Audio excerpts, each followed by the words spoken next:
ঢাকা বিশ্ববিদ্যালয় কর্তৃপক্ষ ক্যাম্পাসে যান চলাচল সীমিত করেছে। বিশ্ববিদ্যালয় কর্তৃপক্ষের সিদ্ধান্তের পরিপ্রেক্ষিতে গত শুক্রবার থেকে ক্যাম্পাসের প্রবেশ মুখগুলোতে নিরাপত্তা ও তল্লাশি বাড়ানো হয়েছে। বহিরাগত যানবাহন ক্যাম্পাসে ঢুকতে পারছে না, ফলে অনেকেই নিজ গন্তব্যে যেতে চাইলে বাধার সম্মুখীন হচ্ছেন।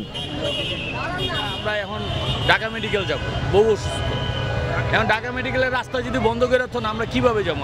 আমাদের কই স্বাধীনতা পাইলাম? এই যে এখন তো দেখেন এখান থেকে আটকে রাখছে, আপনি তো ওই যে একটা হুন্ডো আটকে গেছে দেখেন, আমাদের কাছে ফাইলও আছে। আমরা এখন কি করবো বলেন?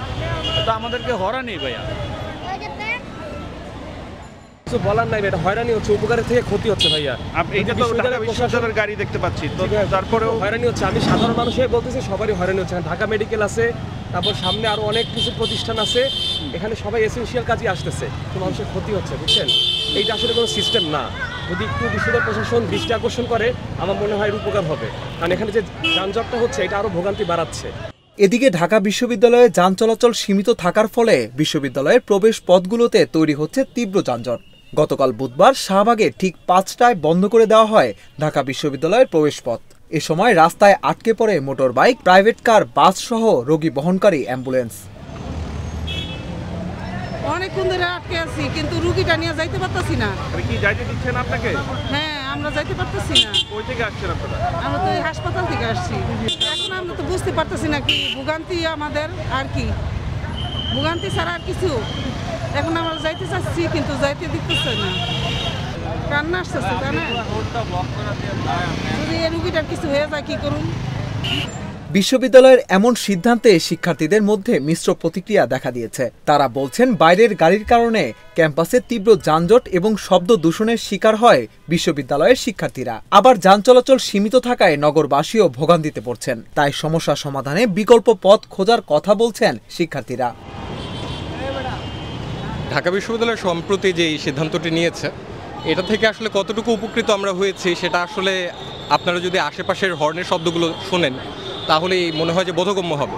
যে আমরা আসলে দেখছি যে অনেকগুলো ব্যারিকেড আছে বিভিন্ন জায়গায়, যে পয়েন্টগুলো থেকে আসলে বাইরে থেকে আমাদের গাড়িগুলো ঢুকছে শহরের, তো ব্যারিকেডগুলো আমরা দেখছি, কিন্তু একই সাথে আমরা কিন্তু খুব বেশি যে কমে গিয়েছে এখানে হর্নের শব্দ বা যানজট সেটাও না, তবে আগের চেয়ে কিছুটা কমেছে। তবে ঢাকা বিশ্ববিদ্যালয়ের শিক্ষার্থী হিসেবে আমি মনে করি যে এটা আরও শব্দ যেন কম হয়, হর্নগুলো যেন আসলেও না চলে, সেটার দিকে আমাদের আরও নজর দেওয়া উচিত।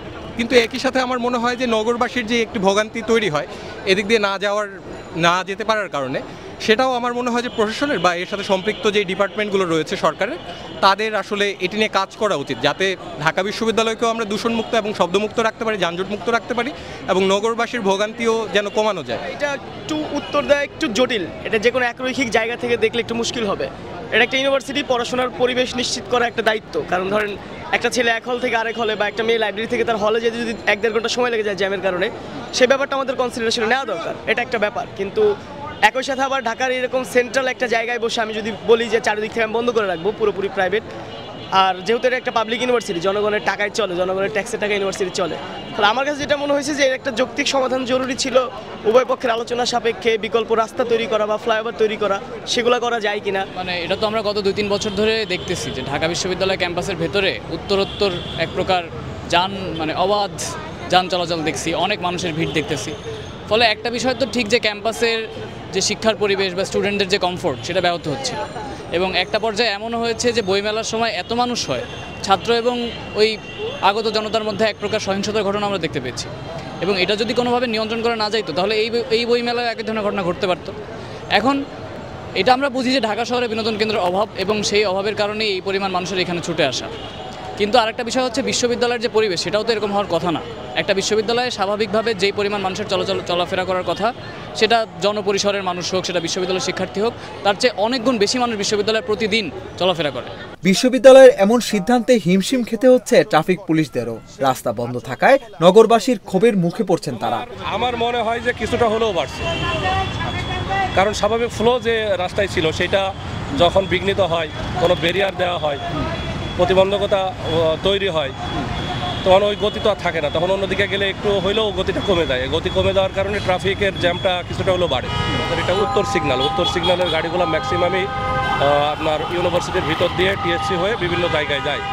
তো উত্তরে আমাদের এই বন্ধ হওয়ার কারণে উত্তরের ট্রাফিকের টেল যেটা বলে জ্যাম, এটা একটু বাড়তেছে এবং মানুষ আমাদের যখন আমরা এখান থেকে ঘোরাই দিতেছি তখন বিভিন্ন ধরনের প্রশ্নের সম্মুখীন হইতেছি। মনে হইতেছে যে এটাই আমরাই যেন তাদেরকে ঘোরাই দিতেছি। এটা যে ইউনিভার্সিটি কর্তৃপক্ষ বন্ধ করছে যার কারণে আমরা এখানে ঘোরাই দিতে বাধ্য হচ্ছি, এটা অনেকে মানতেই নারাজ।